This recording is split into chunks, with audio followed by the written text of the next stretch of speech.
আসসালামু আলাইকুম ওয়া রাহমাতুল্লাহ। আজ শিয়ালদা থেকে নবান্ন পর্যন্ত একটা অর্ধনগ্ন মিছিলের আয়োজন করেন যিনারা চাকরি হারিয়েছেন তিনারা। সেখানে মিছিল আয়োজন হওয়ার পূর্বেই পুলিশ মিছিল থামিয়ে দেয়, ফলে উত্তেজনা আরও বেড়ে যায়। তারপরে মিছিল শুরু হয়। যিনারা চাকরি হারিয়েছেন তারা মিছিল করেন অর্ধনগ্ন অবস্থায়, তাদের গায়ে কোনো জামা কাপড় থাকে না। তারপরে কি হয় যে পুলিশ প্রত্যেকটা চাকরি হারাদেরকে অর্থাৎ প্রত্যেকটা শিক্ষককে গ্রেফতার করে, ভ্যানে তোলে। যে ভিডিও আপনাদেরকে দেখাবো।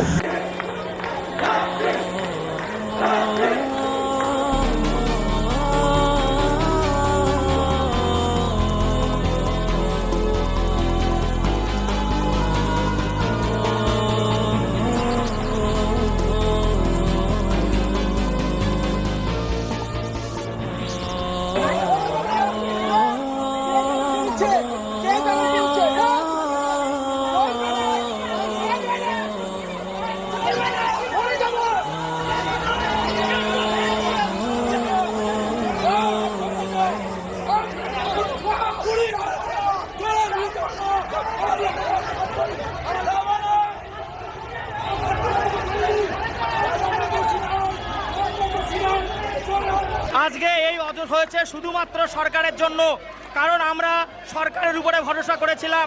মুখ্যমন্ত্রী আমাদের ইন্ডোর স্টেডিয়ামে বলেছিল একজনও যোগ্যের চাকরি যাবে না, কিন্তু আপনারা দেখতে যোগ্যভাবে পরীক্ষা দিয়ে চাকরি পেয়েছি।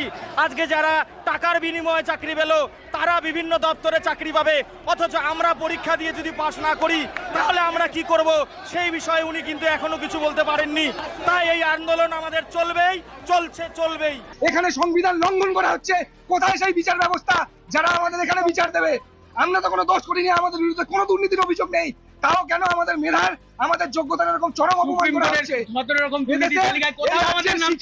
কি অবস্থা? এই শিক্ষকদের যদি হাল হয় তাহলে সাধারণ মানুষের কি অবস্থা হবে? সাধারণ মানুষ ভেবে দেখুক, আগামী দিনে আমাদের পাশে এসে দাঁড়াক। আমরা এখানে শান্তিপূর্ণ অবস্থা হচ্ছে, তাহলে কি সাধারণ মানুষের শিয়ালদা মেট্রো গেটে